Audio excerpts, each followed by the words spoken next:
Well, today I'm speaking to Fadhel Kaboub, who's an associate professor of economics at Denison University in the United States. He's also the president of the Global Institute of Sustainable Prosperity, which is a think tank that does work in developing economies. His research interests are monetary economics and development economics, with a particular emphasis on full employment and how developing economies achieve full employment. Now, Fadhel, as MMT has been gaining prominence, I notice a lot of people are saying that it really only applies to the United States because of its reserve currency status. And I know you've done a lot of work on defining and scoping out the limits of currency sovereignty and what the consequences of those limits are for less advanced economies. So what do you say about that proposition that it's USA only? Well, MMT has been very clear that we have a spectrum of monetary sovereignty, and some countries have a very high degree of monetary sovereignty, like the US, Japan, Canada, Australia. And some countries have very little or no monetary sovereignty, like Ecuador, that's completely dollarized. Most developing countries are sort of in the middle. And what determines the degree of monetary sovereignty, or the lack thereof, is the fact that a country issues its own currency, taxes its population in the same national currency, issues bonds or issues debt only denominated in its national currency, and that's where developing countries lose monetary sovereignty, and follows a flexible exchange rate regime. So most developing countries have to fix their exchange rate to the dollar or the euro for reasons that we'll go into in a minute. So if you're a developing country, it's very likely that you're further down in that spectrum with weaker degrees of monetary sovereignty. And when you zoom in and try to identify what determines that weak level of monetary sovereignty, it has to do with three basic categories. One is lack of food sovereignty, two, lack of energy sovereignty, and three, a structural deficiency in the way those countries try to industrialize, which produces a situation whereby the value-added content of their exports is low and the value-added content of their import is high. So those three structural deficiencies is what keeps developing countries trapped into that lower degree of monetary sovereignty, which suffocates their spending capacity and emphasizes the inflation constraint, which MMT always emphasizes. So two observations here. One is that the only way to address that structural deficiency is to address it at the roots. And at the roots means you have to develop sustainable agricultural policies in order to plug that hole in your external constraint that comes from the lack of food production domestically. Number two, you have to invest in renewable energy domestically so that you stop importing fossil fuels and applying that additional pressure on your exchange rate.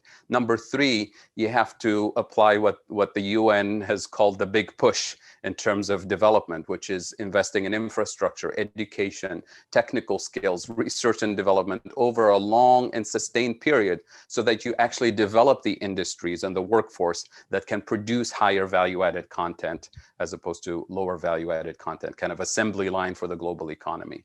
So those are the solutions from an MMT perspective. The problem is that the standard solutions that are applied by governments around the world and emphasized by the World Bank and the IMF and mainstream economics tend to be solutions that appear like solutions. I call them band-aids, but they're really traps in the long term. So I'm going to mention briefly 5 of them and leave you with these thoughts. Wow. So tourism. Bring a lot of tourists, they bring foreign currency, they'll help the country generate resources to buy capital equipment and food and energy to fuel economic growth.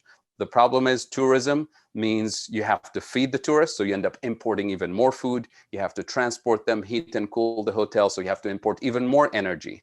And when you do that, you're also competing with 120 other beautiful countries that try to attract tourism. So you're racing to the bottom and you end up with governments subsidizing the tourism industry, and that becomes the long-term trap. Yes, it does create some jobs for hotels and restaurants and so on, but in the long term, it's a structural trap. Number 2, Remittances from your workers that you're sending abroad.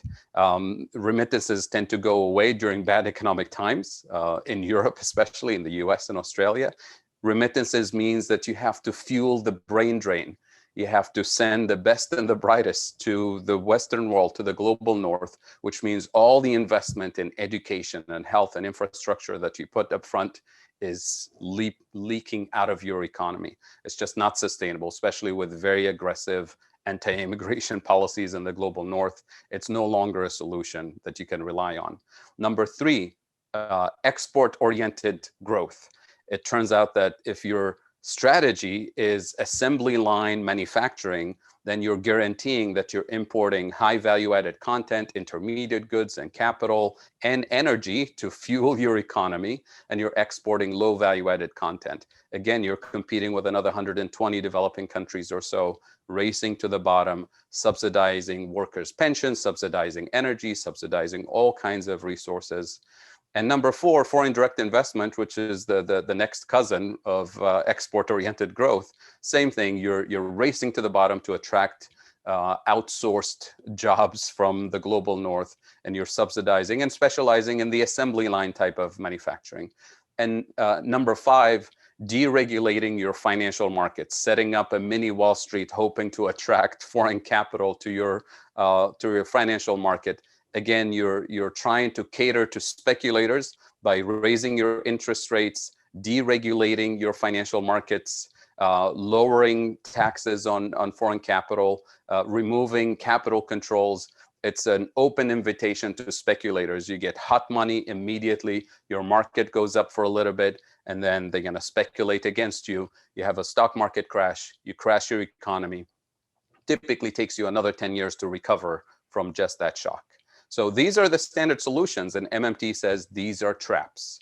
And the structural solutions that we actually need to focus on investing in food sovereignty, energy sovereignty, and long-term sustained economic development based on value-added content, research and development, education, skills, health, broadband infrastructure, all the things that actually strengthen your economy internally. And you can do it gradually by shifting away from subsidizing all the bad things and supporting the solutions that will actually strengthen your economy. So this is in a brief kind of outline what the MMT lens allows us to see in terms of economic development in the global South. That's excellent, and I'm sure that's given students a lot of will rouse their curiosity to pursue your work even further. So thanks very much, Fadhel. I appreciate that. Thank you.